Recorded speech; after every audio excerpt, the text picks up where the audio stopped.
سری نگر کے علاقہ بٹمالو سے تعلق رکھنے والا 25 سالہ سید اسحاق شاہ والد سید محمد امین شاہ اکتوبر 1990 سے لاپتہ ہے۔ یہ 8ویں عشرے کی بات ہے جب بھارت کے غیر قانونی زیر قبضہ جموں کشمیر میں بھارت مخالف سیاسی مزاحمت اپنے عروج پر تھی تو سید اسحاق شاہ بھی حق و صداقت کی اس تحریک کا حصہ بن گیا۔ وہ جلسے جلوسوں میں سب سے آگے ہوتا اور فلک شگاف نعرے بلند کرتا۔ پولیس اہلکاروں نے سید اسحاق شاہ کو گرفتار کیا اور ایک ہفتے تک اس نوجوان کو وہ بری طرح پیٹتے رہے، تاہم یہ نوجوان اپنے خیالات سے باز نہ آیا۔ وہ یہ بات کھل کر کہتا کہ بھارت نے کشمیریوں سے ان کا حق آزادی چھین رکھا ہے اور اس نے نصف صدی سے کشمیریوں کو غلام بنائے رکھا ہے۔ کشمیر کشمیریوں کا ہے، نہ کہ بھارت کے ہندوؤں کا، لیکن آج ہماری سرزمین ہمارے لیے ناری نمرود بنا دی گئی ہے، لیکن یہ آگ ہمارے لیے گلستان میں بدلے گی۔ دوستو یاد رکھو، آزادی اس قوم کا مقدر بنتی ہے جو جان دینے کا ڈنگ سیکھتی ہے۔ اب ہم نے جان دینے اور جان لینے کا ڈھنگ سیکھ لیا ہے۔ سید اسحاق کی یہ باتیں اس کے لیے عتاب کی بنیاد بن گئیں۔ قابض بھارتی فوج کے ایک افسر کو ان باتوں کا علم ہوا تو بھارتی خفیہ اداروں نے اس کی کڑی نگرانی شروع کر دی۔ دراصل سید اسحاق کے نام کے گرد سرخ دائرہ کھینچ لیا گیا تھا اور ایسا لگ رہا تھا کہ جلد یا بدیر قابض درندے اس نوجوان کو یا تو مار دیں گے یا پھر منظر سے ہی غائب کر دیں گے۔ چنانچہ چند دن بعد ہی یہ خدشہ پورا ہو گیا۔ 12 اکتوبر 1990 کو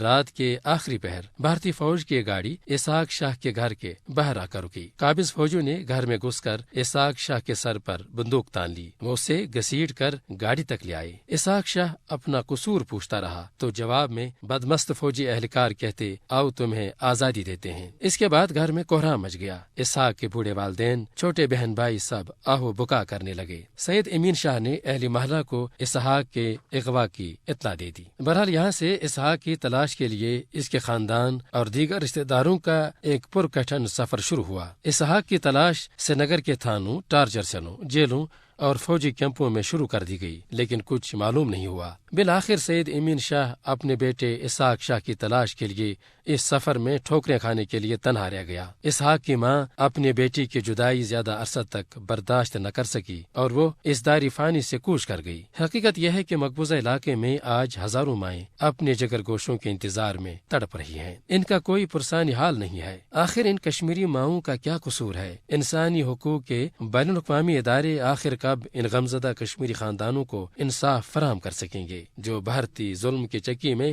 برسہ برس سے پس رہے ہیں؟ سید امین شاہ کی طرح ہزاروں کشمیری خاندانوں کو زندہ درگور کرنے والا بھارت کیا دنیا کے نقشے پر تادیر قائم رہ سکتا ہے؟ ہرگز نہیں، کیونکہ کفر کی حکومت تو قائم رہ سکتی ہے پر ظلم کی نہیں۔